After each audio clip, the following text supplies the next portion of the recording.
केन्दुझर जिले में शिल्प विविधता और डिजिटाल भित्तिभूमि विकास रे जोड़ी है आउ एक अध्याय। धरणीधर विश्वविद्यालय परिसर में 100 कोटी टंकार टेक्सटाइल पार्क और 187 कोटी टंकार विपर्य पुनरुद्धार और डाटा सेंटर शिलान्यास करिसेंती मुख्यमंत्री। मुख्यमंत्री कहिसेंती केन्दुझर केवल खनि और इस्पात पई जणाजिब नाही, आमे याकू बहुविध क्षेत्र शिल्प अभिवृद्धिर केन्द्र करने को प्रतिबद्ध। एक सुनार केन्दुझर निर्माण करने आम लक्ष्य बोली मुख्यमंत्री कहिसेंती। 100 कोटी टंका निवेश रे विकसित हेबाकु थिबा टेक्सटाइल पार्क रे 1200 युवक युवती नियुक्ति सुजोग पाइबे।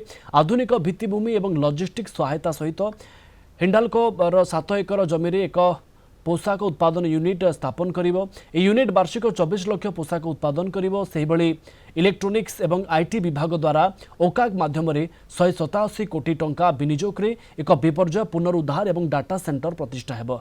ए सुविधा भुवनेश्वर थिबा राज्य डाटा सेंटर रो एक बैकअप भाव में काम करिवो।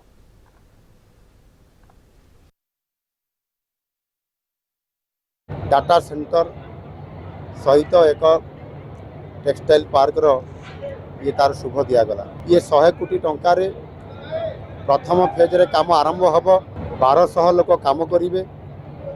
से तार भित्तिप्रस्तर स्थापना करागला। खूब शीघ्र काम आरंभ होगी आगामी 1.5 वर्ष भितर काम सर 6000 रु अधिक लोक ये काम करेंगे।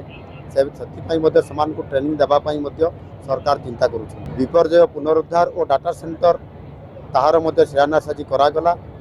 एतिरे 187 कोटी टंका खर्च करा जिवो। यह हेले एतिरे 500 रु अधिक विभिन्न वर्गर पिला माने जॉब पाइबे। बलभद्रपुर जो आमर ये गाँव में आम जमी आमको अलटमेंट हो गला।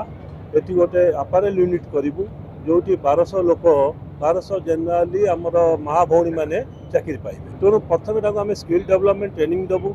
तापर ये आम 18 मास भर ये कारखाना स्थापन हम।